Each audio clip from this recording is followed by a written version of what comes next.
What's up, mindful architects? Today, we're going to build a starship, but we're not going to use steel and fusion cores. We're going to use a clock, and we're going to challenge one of the biggest assumptions in all of science fiction. We've all seen the movies. To get to another star, we need a warp drive or a hyperdrive. We need to find a loophole in physics to bend space and travel faster than light. We're told it's the only way. But what if that's a lie? What if the universe already gave us a shortcut?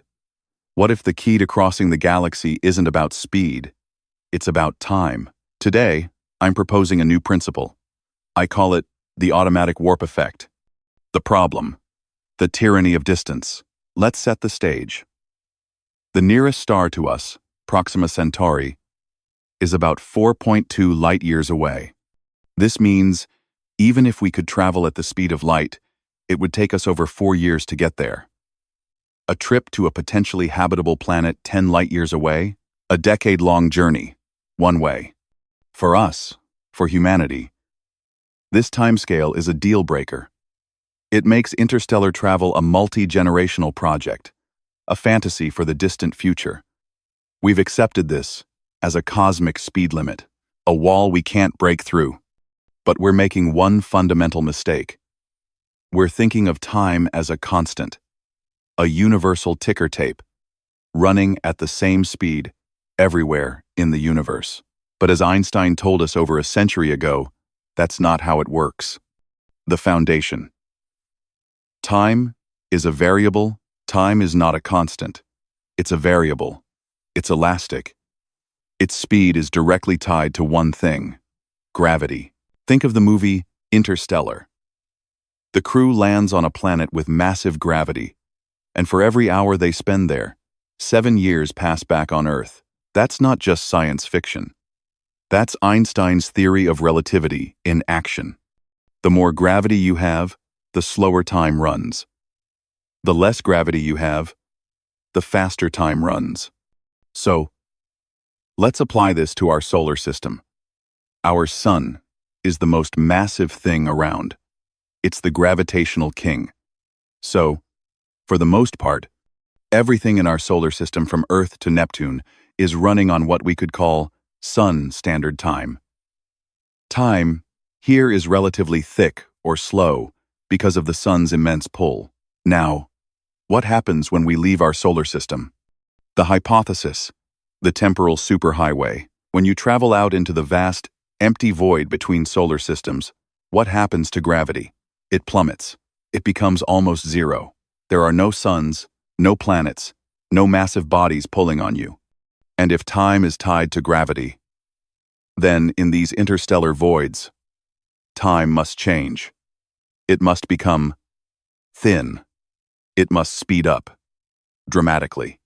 This is the core of the automatic warp effect. The journey time isn't just about the distance you cover. It's about the average rate of time you experience during the journey. Imagine you're driving cross-country. Most of the trip is on a 60 miles per hour highway. But what if for 5 to 100 miles in the middle, there's a special road where the speed limit is 5 to 100 miles per hour? You would cover that 5 to 100 miles in 1 hour, not 8. Your average speed for the whole trip would skyrocket. The void between stars is that 500 miles per hour highway.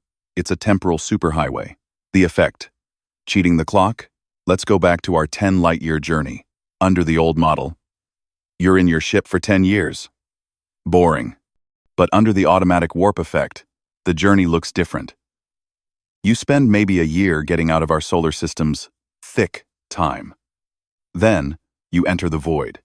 In this region of thin time, you might only experience 1 year of subjective time, while covering the vast majority of the 10 light-year distance. Then you spend another year slowing down as you enter the target solar system. Total journey time for the traveler?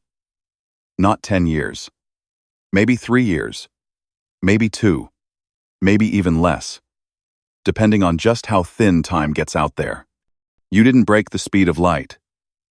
You just flew through a region where time itself was flying with you. The warp effect is automatic. It's a built-in feature of the universe.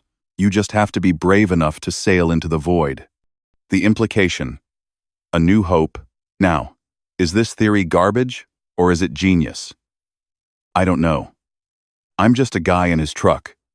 We can't know for sure until we test it. But the thinking behind it is what matters. It's the kind of thinking we need. It's the type of thinking that looks at a supposed wall and doesn't ask for a bigger hammer, but asks if the wall is even real. It's the type of thinking that realizes we've been so focused on building a better engine, we never thought to check if we were using the right map. This is what it means to be a mindful architect. It's about questioning the foundational assumptions of our reality. It's about realizing that the manual for our advanced technology, our universe, is still being written, and we might just be the generation smart enough to find the next chapter. If it were true, think of the implications. The age of the universe, our ability to explore the galaxy, the very foundations of astrophysics would be turned on their head. Let me know what you think of this theory in the comments. Are we onto something?